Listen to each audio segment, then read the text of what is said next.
Bien, aquí tenéis una nueva amiga, se llama curva de distribución normal 0,1 y nos va a acompañar durante todo este tema de estadística inferencial, pues todo el rato, para todos los ejercicios prácticamente todo el tiempo.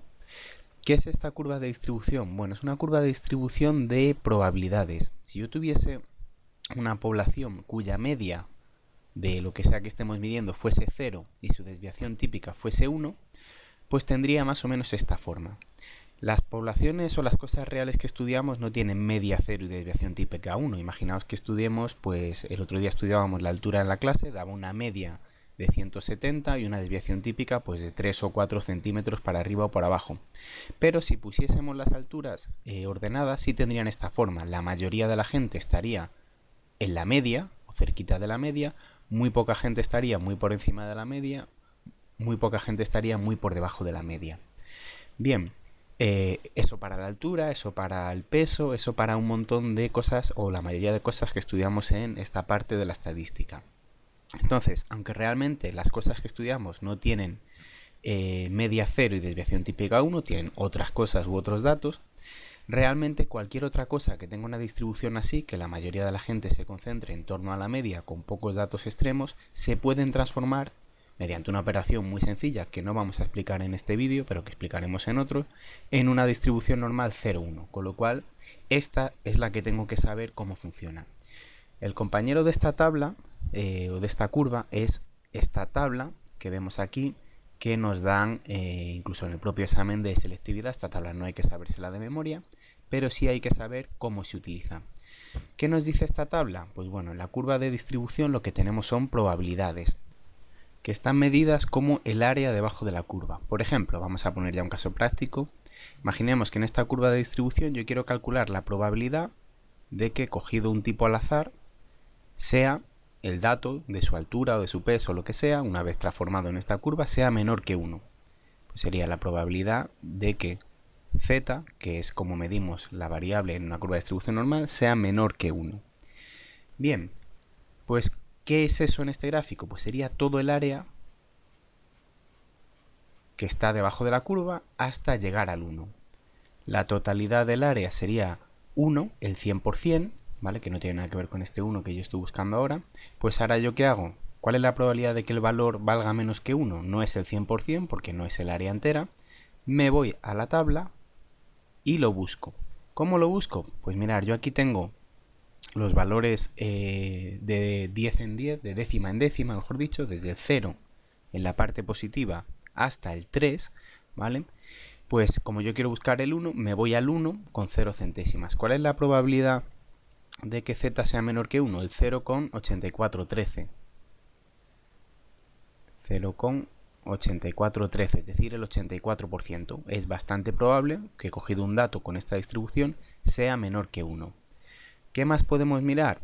Pues podemos mirar para cualquier otro dato positivo, desde el 0 al 3, se miran directamente la tabla. Vamos a borrar esto y vamos a coger otro ejemplo. Probabilidad de que un valor sea menor que 1,57. Pues estaría más o menos por aquí, sería todo este área de la curva, iría a mi tabla y buscaría el 1,57. Me voy al 1,5 y en la centésima busco el 7. Estaríamos hablando de esto, 0,9418. Probabilidad de que z sea menor o igual que 1,57 era, ya se me ha olvidado, 9418. Bien, ¿qué pasa? Que en la tabla que nos dan solo tenemos probabilidades para los números positivos entre el 0 y el 3. Probabilidades más altas que 3, llegamos hasta aquí, hasta 0,9990, y ya se consideran prácticamente 1, ¿vale? Este huequito que queda aquí entre el 3 y tal, pues a partir de eso, a partir de números cercanos al 3, pues ya es prácticamente 1, ya no queda casi área bajo la curva. Bien, ¿qué pasa si entonces queremos calcular cosas que no están aquí? Por ejemplo, en vez de la probabilidad de que z sea menor que 1,57, ¿cuál es la probabilidad de que sea mayor o igual que 1,57?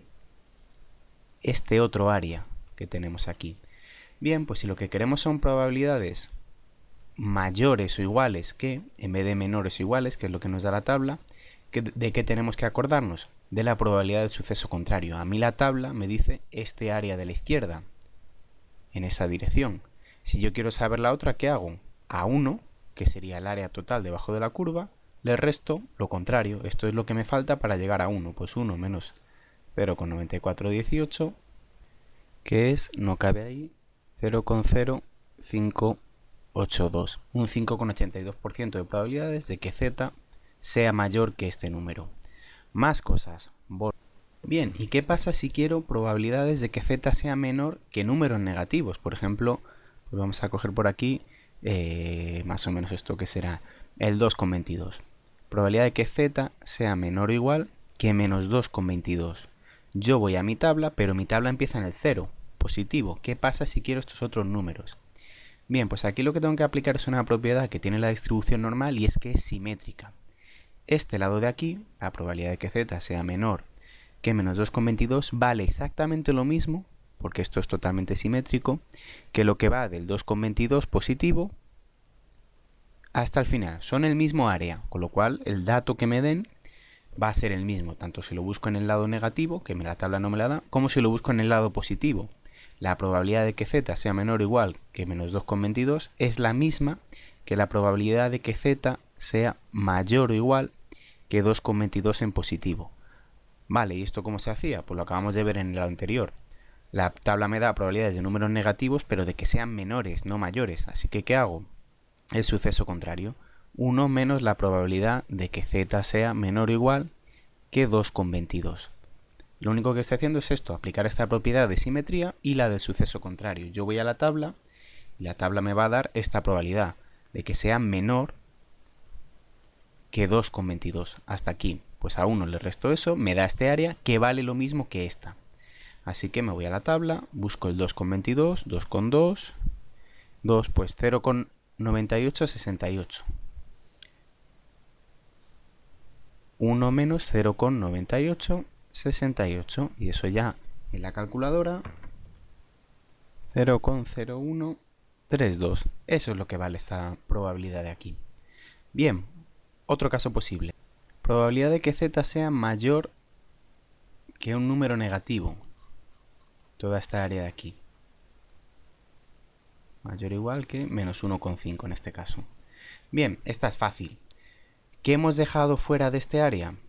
Lo que va desde el menos infinito hasta el menos 1,5. Esto es lo que no queremos contar. ¿Qué pasa? Yo me voy al lado positivo,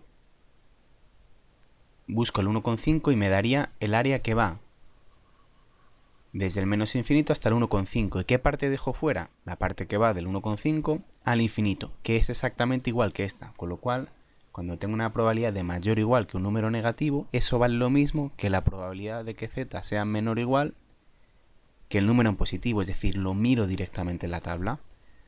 1,5, pues 93,32. 0,9332. ¿Por qué? Porque es simétrico. Este área que dejo fuera de aquí, porque quiero que sea mayor, vale lo mismo que el área que dejo fuera normalmente, del 1,5 al infinito. Pues ya está. Más casos.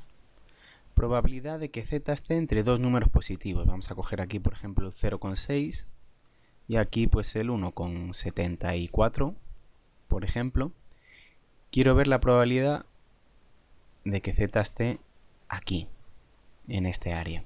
Bien, pues es más sencillo de lo que parece. Si yo busco en la tabla de distribución normal, como son positivos, esto me da 0,6, me daría todo el área que va hasta el 0,6. Si busco el 0,74, me daría todo el área que va desde el menos infinito hasta el 0,74. Me pasa un pelín. Bien, pues si yo al área azul le quito la verde, ¿qué me queda? Pues me queda justo este trozo, que es el que yo quiero. Probabilidad de que z esté entre 0,6 y 1,74, ¿a qué equivale? Al área del mayor, del que está más a la derecha, le resto la del menor. A la probabilidad de que z sea menor o igual que 1,74, que me le da la tabla, le resto la probabilidad de que z sea menor o igual que 0,6. Y ya puedo calcular la probabilidad de z entre dos números. 1,74, pues lo buscamos. 1,74, aquí está. 95,91. Menor que 0,6, lo buscamos. 0,6, 72,57.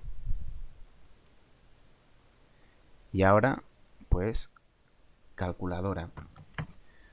0,2334, 23,34%. Y siempre que quiera calcular la probabilidad entre dos números, a la del mayor, el que esté más a la derecha, le resto la del menor. ¿Qué puede pasar? Pues aquí los dos números son positivos, pero puede pasar que los dos números sean negativos o que uno sea negativo y otro positivo. Vamos a hacer un ejemplo de esto y ya terminamos el vídeo. Por ejemplo, probabilidad de que z esté entre -2, que es más o menos aquí, y no sé, 0,25, que será más o menos por aquí, este área de aquí. Bien, vamos a empezar a desarrollar esto. Probabilidad de estar entre -2 y 0,25. Bien, al que está más a la derecha le resto el que está más a la izquierda. La probabilidad de que z sea menor o igual que 0,25, es decir, a todo el área que va desde el menos infinito hasta aquí, le voy a quitar el área que va desde el menos infinito hasta el -2. Esta la puedo mirar directamente en la tabla, pero esta no porque es negativo. ¿Cómo hacíamos la probabilidad de un número negativo? Pues primero esta que todavía no la hemos calculado. A eso que le voy a quitar cuando era un número negativo, decíamos el área que va del número al -2 es como la misma que va del 2 hacia afuera. La probabilidad de que z sea mayor o igual que 2. Que eso tampoco me lo da la tabla, pero por el suceso contrario, esto era lo mismo que, dejamos la primera como está, z menor que 0,25. Por el suceso contrario decíamos esto es lo mismo, probabilidad de que z sea mayor o igual que 2, que 1 menos la probabilidad de que z sea menor o igual que 2. Y ahora ya sí, estas probabilidades las miro en la tabla, porque son menores o iguales que números positivos. 0,25 es 59,87. Pues vamos aquí, ponemos 0,5987 menos, paréntesis, 1 menos probabilidad de que z sea menor que 2. Vamos al 2, 97,72. 72. Bajamos un poquito. Vamos a hacer este paréntesis primero. Esto es igual a 0,5987 menos, esto da 0,0228. Y ahora ya, por último, hago esta resta. Pues 0,5987 menos esto y me da 0,5759. Esa es la probabilidad de que z esté entre -2 y 0,25. Y ya en general, cualquier probabilidad que nos pidan, la vamos desarrollando y llegamos hasta el final. Y con esto ya podemos utilizar la curva normal para todas las cosas que necesitemos. Como hemos dicho al principio, las curvas de distribución de las cosas que estudiamos no tienen media cero, desviación típica 1, pero en el siguiente vídeo veremos cómo transformar cualquier cosa de estas en una n01, de manera que podamos buscar esa información de probabilidades en la tabla. Muy bien, pues esto practicando mucho se consigue la perfección. Muchas gracias por vuestra atención y un saludo.